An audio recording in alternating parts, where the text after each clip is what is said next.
이 본문을 보면 임마누엘이라는 말이 나옵니다. 그 뜻은 하나님께서 우리와 함께 계신다. 하나님께서 나와 함께 계신다. 왕 중의 왕이 내 안에 계신다. 이건 정말 놀라운 사건이죠. 사실 우리가 그냥 하도 많이 들어서 감각이 무뎌졌는데, 이 사실은 정말 세상이 놀라고 땅이 무너질 그런 소식입니다. 우리가 보통 복을 받았다 할 때 소유의 개념으로 많이 생각을 합니다. 돈을 많이 벌었다, 혹은 출세를 했다, 건강하다, 장수한다, 또 자녀를 많이 낳았다, 자녀들이 잘 됐다, 이런 사람들을 복받은 사람이다, 이렇게 생각하기 쉽습니다. 이런 복의 개념이 우리 그리스도인들에게 그대로 들어왔어요. 그래서 예수 믿으면 이런 복을 받는다, 그것이 여태까지 우리가 들어왔고 배워왔던 것들입니다. 그래서 하나님 믿으면 병도 고치고 건강해지고 부자 되고 높은 자리에 올라갈 수 있다고 생각을 합니다. 물론 그렇게 될 수 있습니다. 또 성경에서는 그런 것들을 많이 말씀하고 있습니다. 그러나 그런 것들이 근본적인 복의 개념은 아니라는 거예요. 우리가 예수님을 믿을 때 이런 복의 개념부터 새로워져야 됩니다. 우리가 추구해야 되는 복은, 진짜 복은 임마누엘입니다. 임마누엘. 하나님께서 나와 함께 계시는 것, 그것이 근본적인 복이 아니겠습니까? 그 이상 뭘 더 바랄 수 있겠어요? 이런 옛날 얘기가 있습니다. 어떤 임금님이 계셨는데, 이분은 그 미행을 자주 나갔습니다. 미행이라는 것은 임금님이 왕복을 벗어버리고 평상복을 입고 보통 사람처럼 이 세상에 나가서 세상 사람들이 어떻게 살아가는지를 살펴보는 거 아닙니까? 하루는 남산골을 지나는데 어디선가 글 읽는 소리가 낭낭하게 들리는 거예요. 하도 그 소리가 좋아서 그 소리를 따라가 봤더니 어떤 집 앞에 서게 됐어요. 그래서 문을 두드렸습니다. 그리고 자신을 지나가는 과객이라고 소개를 하고 집으로 들어갔어요. 그래서 그 집주인 선비와 교제를 나누었습니다. 그 선비는 생각도 바르고 또 지식도 풍부하고 예의도 갖춘 아주 훌륭한 사람이었습니다. 임금님은 자신을 개성에 사는 이생원이라고 소개를 하고 미행에 나갈 때마다 들려서 그 선비와 교제를 나누었습니다. 사귈수록 탐이 나는 인재였습니다. 그래서 어느 날 하루는 물어봤어요. 당신은 왜 과거 시험을 보지 않고 출사를 하지 않느냐? 그랬더니 이 선비가 하는 말이, 내 동생이 하나 있는데 동생이 과거에 급제해서 지금 지방 관리로 나가 있고 저는 홀어머니를 모시고 있습니다. 그러니까 홀어머니 때문에 과거를 못 보는 거죠. 그 말을 들으니까 그 선비가 더 기특하게 보이고 훌륭하게 보였습니다. 임금님이 선비의 소원을 들어주고 싶었어요. 그래서 선비한테 얘기를 합니다. 내가 좀 능력이 있는데 내가 돈도 좀 있고 그러니까 혹시 소원이 있으면 한 가지 말해 보십시오. 내가 들어드리겠습니다.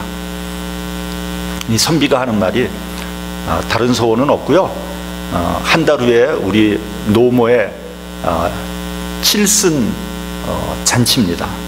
그때 오셔서 자리를 빛내주면 그것으로 감사하게 생각하겠습니다. 그렇게 대답을 했습니다. 드디어 그날이 됐습니다. 임금님은 선비의 집에 연을 타고 신하들을 다 거느리고 선비의 집으로 행차하기 시작했습니다. 그리고 선비의 집 문 앞에 이르게 됐어요. 임금이 문을 열고 선비의 집에 들어갔어요. 어떻게 됐겠어요? 뒤집어진 거죠. 난리가 난 겁니다. 개성에 사는 이생원이 임금님이라니 말입니다. 선비는 감격하고 행복했습니다. 내가 그동안 그렇다면 임금님과 교제를 했단 말인가? 꿈만 같았어요. 그뿐이 아니에요. 이 소문이 퍼지니까 여러 군데에서 사람들이 몰려들기 시작했어요. 선비는 사람들에게 존경을 받습니다. 선물이 여기저기 쌓이기 시작했어요. 그 선비의 앞길이 환하게 열렸습니다. 왜 그렇게 된 겁니까? 이 사람이 임금님과 함께 했기 때문에 이러한 일들이 벌어지는 거죠. 임마누엘, 이것은 바로 이런 의미입니다. 왕 중의 왕이 나와 함께 한다면 어떤 축복이 있겠습니까? 상상하기 어려운 축복이 있지 않겠습니까? 여러분, 종교를 분류해 보면 두 가지로 분류할 수 있습니다. 첫째는 사람이 하나님을 만나러 가는 겁니다. 하나님께로 나가는 겁니다. 그래서 묵상을 하기도 하고요, 또 고행을 하기도 하고요, 금식을 하고 금욕을 하기도 합니다. 수련을 합니다. 돌을 닦습니다. 심지어는 자학을 하기도 합니다. 이것이 인간이 어떤 절대자를 만나려고 노력하는 모습이에요. 또 어떤 사람은 더 나가서 신의 경지에까지 도달하려고 노력하는 사람도 있습니다. 성경을 보면요, 엘리야가 갈멜산에서 바알의 선지자 450명과 영적인 대결을 할 때 바알의 선지자가 어떻게 했습니까? 아침부터 낮까지 바알의 이름을 불렀어요. 바알이요, 바알이요, 응답하소서. 아무런 응답이 없어요. 그러니까 엘리야가 조롱합니다. 더 큰 소리로 불러봐라. 너희 신이 묵상하고 있는지, 혹시 어디 나갔는지, 잠깐, 아니면 잠깐 졸고 있는지 너희들이 한번 깨워봐라. 이들이 약이 바짝 올랐습니다. 더 큰 소리로 외치고요, 피가 흐르기까지 칼과 창으로 자신의 몸을 상하게 했습니다. 그래도 아무런 응답이 없었어요. 사람들이 신을 찾으려고 나가는 전형적인 모습입니다. 반면에 엘리야는 어떻게 했습니까? 무너진 여호와의 단을 수축하고요, 단 주위에 도랑을 팝니다. 그리고 나무를 놓고 송아지를 각을 떠서 나무 위에 올려놓고 통에 물을 가득 채워가지고 여러 번 부으라고 했습니다. 번제와 나무 위에 부으라고 했습니다. 그렇게 물을 부으니까 재물이 흠뻑 젖게 됐죠. 나무도 다 젖었죠. 물이 도랑에 넘치게 되었어요. 그리고 기도합니다. 아브라함과 이삭과 이스라엘의 하나님 여호와여, 내게 응답하옵소서. 그랬더니 여호와의 불이 내려와서 번제와 나무와 돌과 흙을 태우고 도랑의 물까지 핥았다, 이렇게 돼 있어요. 표현이 기가 막혀요. 핥아버렸다. 그러자 모든 백성들이 보고 엎드립니다. 여호와 그는 하나님이시로다. 하나님께서 직접 인간에게 오신 사건입니다. 두 번째는 이와 같이 하나님께서 사람에게로 오시는 거예요. 하나님의 아들이 육신을 입고 이 땅에 오셨습니다. 우리와 함께 거하셨습니다. 그래서 우리로 하여금 하나님의 자녀가 되게 하신 겁니다. 이것이 성탄의 의미입니다. 임마누엘, 하나님께서 사람이 되어서 이 땅에 오신 사건, 이 엄청난 사건을 이루기 위해서 하나님은 여러 사람을 고용하셨습니다. 하나님은요, 많은 사람들을 지명해서 부릅니다. 그래서 하나님의 사역에 쓰십니다. 그 첫 번째가 구약의 선지자들입니다. 수많은 선지자들이 메시아가 이 땅에 태어날 것을 이미 예언하였습니다. 구체적인 방법과 태어나실 장소까지 예언했습니다. 그리고 어떻게 고난을 당할 것인가 미리 예언해 놓았습니다. 이사야 선지자는 이사야서 7장에 처녀가 잉태하여 아들을 낳을 것이요 그 이름을 임마누엘이라 하리라 하고 구체적으로 메시아의 탄생을 예언했습니다. 이와 같이 수많은 선지자들이 임마누엘 사건에 쓰임을 받은 겁니다. 두 번째는 마리아입니다. 마리아의 헌신과 결단이 없었더라면 임마누엘은 불가능한 일입니다.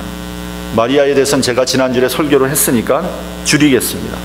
다만 주의 계집종이오니 말씀대로 내게 이루어지이다 라고 하나님 앞에 그녀의 인생을 깨끗하게 바쳤습니다. 어떠한 시련과 비난이 온다고 할지라도 기꺼이 받아들이겠다는 의미입니다. 이런 마리아의 헌신을 통해서 임마누엘이 가능하게 된 것입니다. 또 하나 우리가 짚고 넘어가야 될 것이 있습니다. 그것은 동정녀 탄생의 이야기입니다. 많은 사람들이 여기에서 딱 걸리죠. 이 동정녀 탄생이 말이 되느냐? 그런 거짓말이 어디 있느냐? 뭐 이런 논리입니다. 그렇습니다. 생물학적으로는 불가능한 일입니다. 그것은 여러분도 알고 저도 알고 마리아도 알았어요.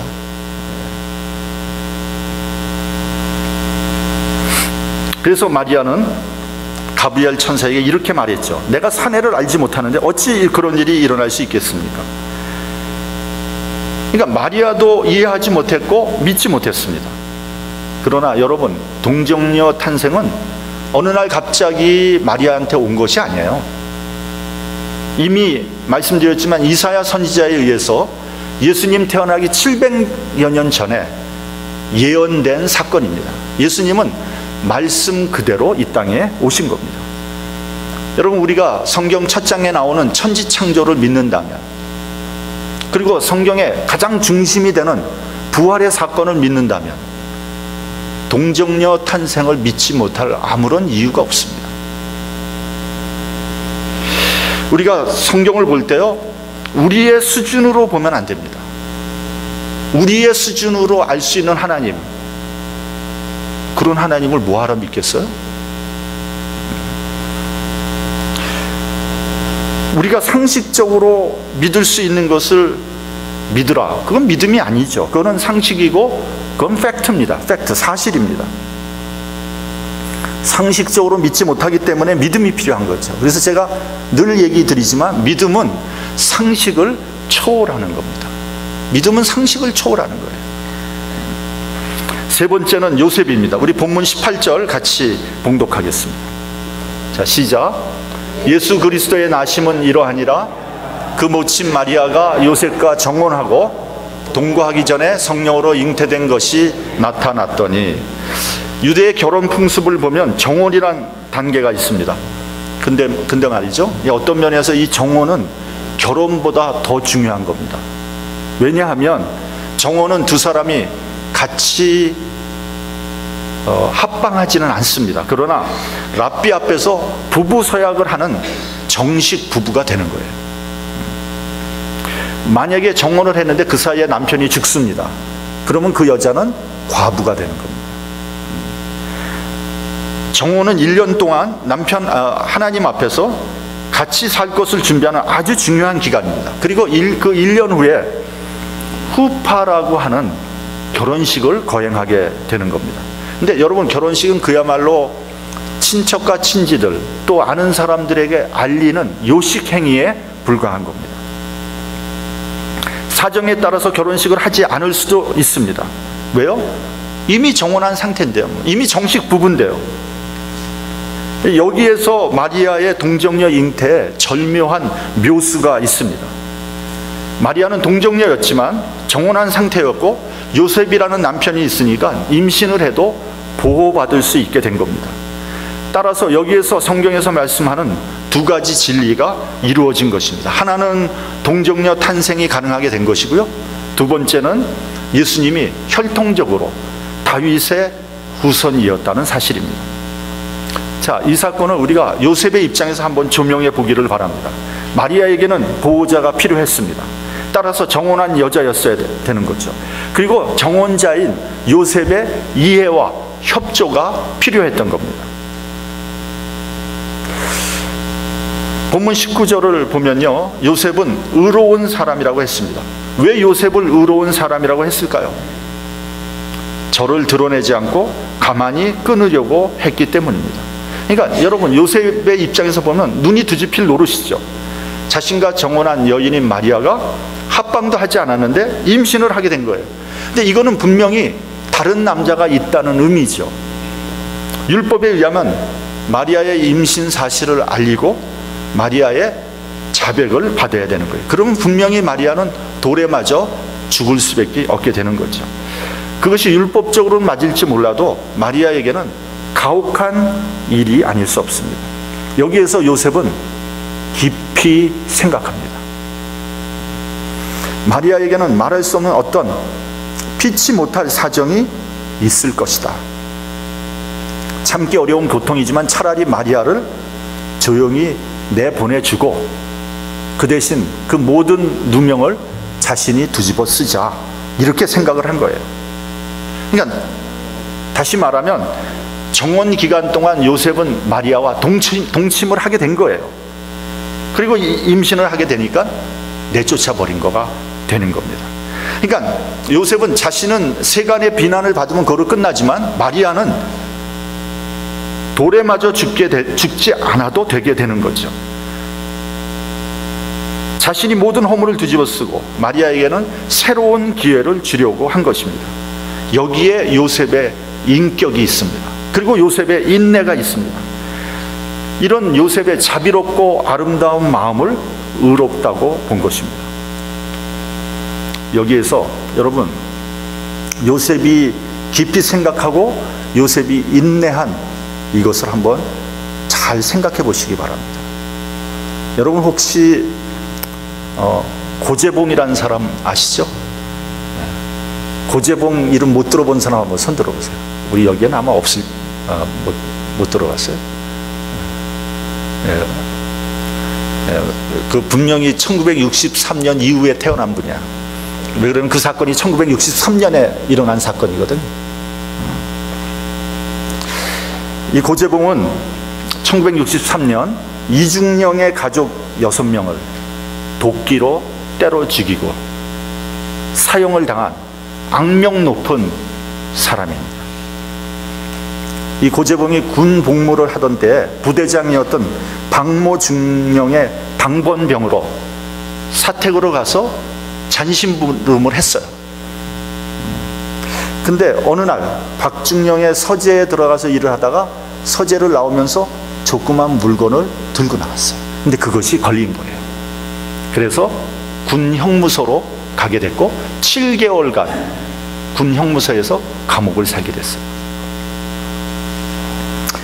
이 별것도 아닌 일을 가지고 군 형무소 생활 7개월을 한 것과 평생을 전과자로 살아야 된다는 그 억울함 때문에 이 고재봉은 형무소에서 결심을 합니다. 내가 박중령을 죽여야 되겠다.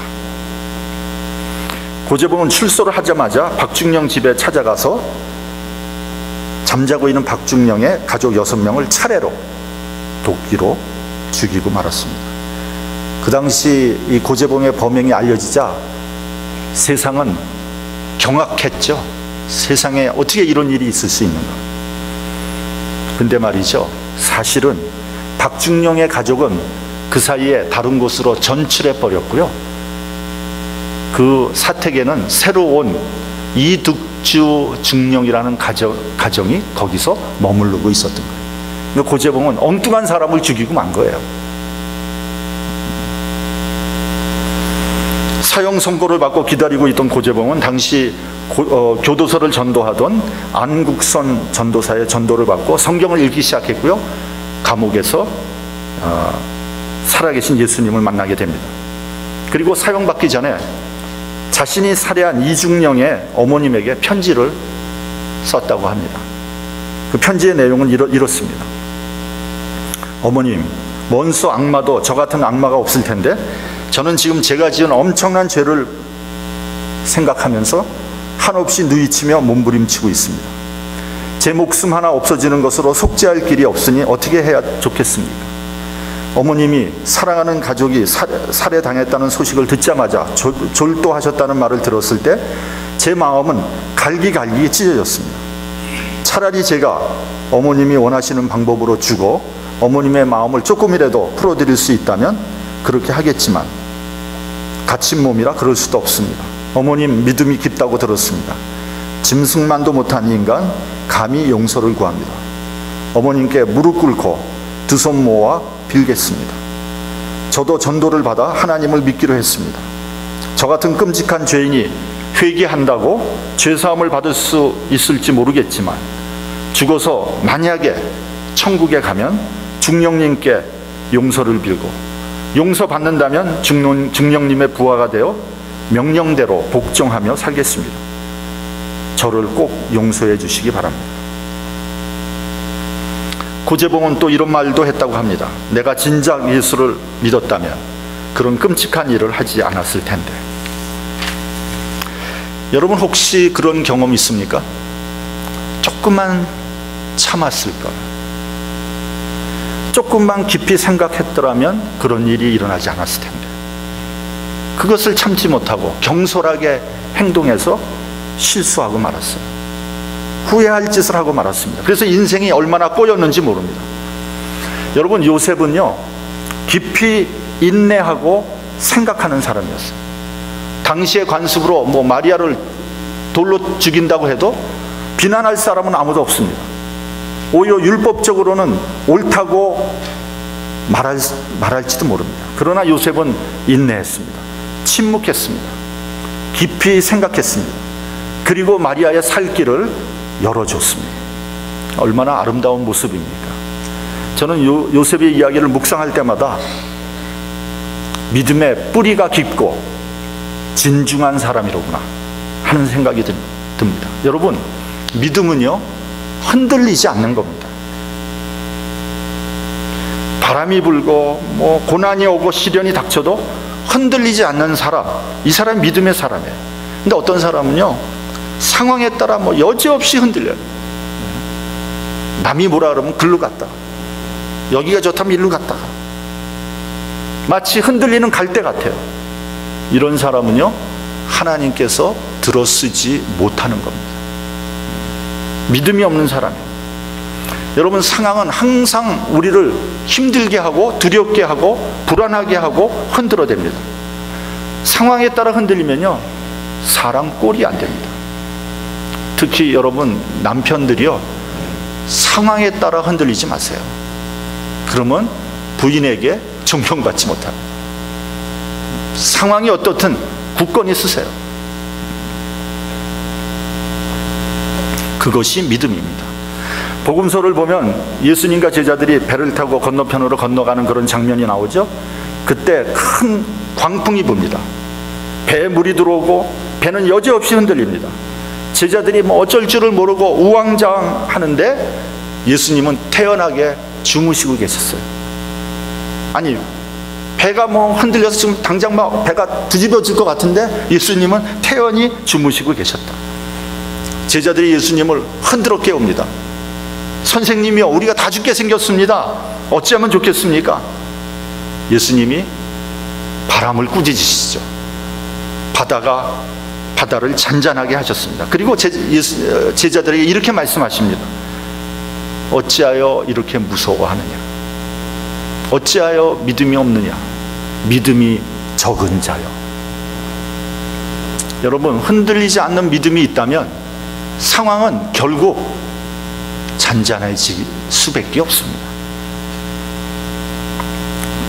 침묵하며 깊이 생각하는 요셉은 천사의 음성을 듣게 됩니다. 우리 본문 20절 같이 봉독하겠습니다. 본문 20절. 자, 시작. 이 일을 생각할 때 주의 사자가 현몽하여 가로되 다윗의 자손 요셉아, 네 아내 마리아 데려오기를 무서워 말라. 저에게 잉태된 자는 성령으로 된 것이라.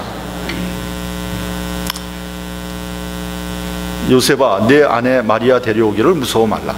저에게 잉태된 자는 성령으로 된 것이라. 여러분, 하나님 안에서 깊이 생각하는 사람, 깊은 생각을 하는 사람이 주님의 음성을 들을 수 있는 거예요. 근심 걱정하고 안절부절하고 요동을 치고 이런 사람은 주님의 음성이 들리는 게 아니라 마귀의 음성이 들리죠. 귀신의 음성이 들립니다, 여러분. 저는 사람의 생각에는 두 가지가 있다고 생각합니다. 하나는 계산적인 생각이 있어요. 그러니까 모든 일을 계산적으로 생각하는 거예요. 이것을 하면 나에게 유익이 될까? 손해가 될까? 계산적인 사람이에요. 아주 지극히 인간적이고 세상적인 사람이죠. 그런데요, 이런 사람들은요 잘 될 것 같죠? 뭐든지 다 내 유익에 따라서 잘 되지 못합니다. 멀리 보지 못합니다. 눈앞의 이익에만 눈이 멀어 있는 거예요. 그러니까 그런 사람은 올바른 판단력과 분별력이 없는 거예요. 망하는 지름길입니다. 여러분, 비즈니스를 해도요, 너무 계산적으로 하지 마세요. 그런 말이 있죠. 음식 장사를 할 때 손님들한테 막 퍼주면 손해 볼 것 같죠? 손해 안 봐요. 비즈니스 잘 돼요. 그 대신, 그런데 이제 손님한테, 야, 이거 단무지를 더 주면 내가 손해 보겠지? 얼마 몇 점. 망하는 지름길이에요. 그런 사람 하지 마세요.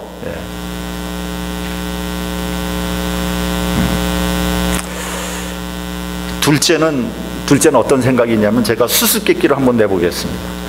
여러분, 혼자 사는 할머니와 목회를 잘 못하는 목사님의 공통점이 있어요. 뭔지 아세요? 혼자 사는 할머니와 목회를 잘 못하는 목사님의 공통점 뭘까요? 네? 아니, 뭐 혼자 살아. 뭐예요? 영감이 없다.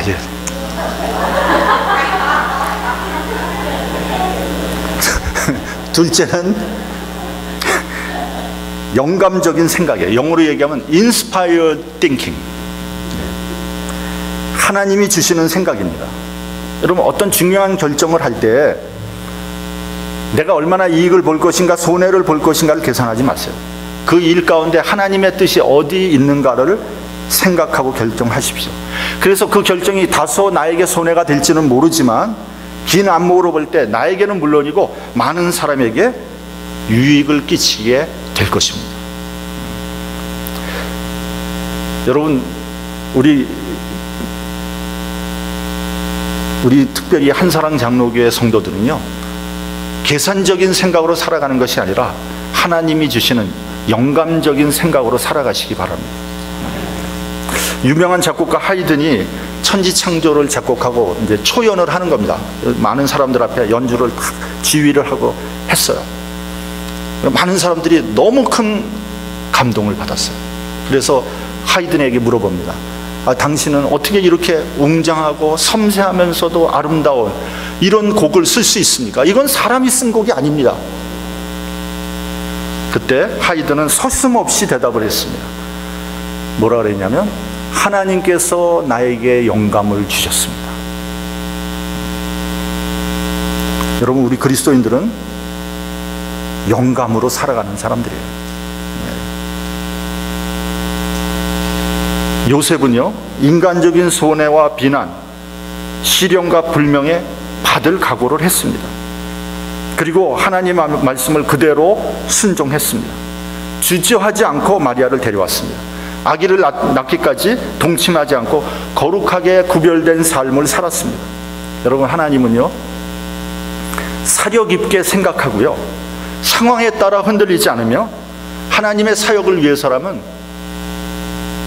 기꺼이 손해를 보려고 하는 사람, 그런 사람들을 들어서 쓰십니다.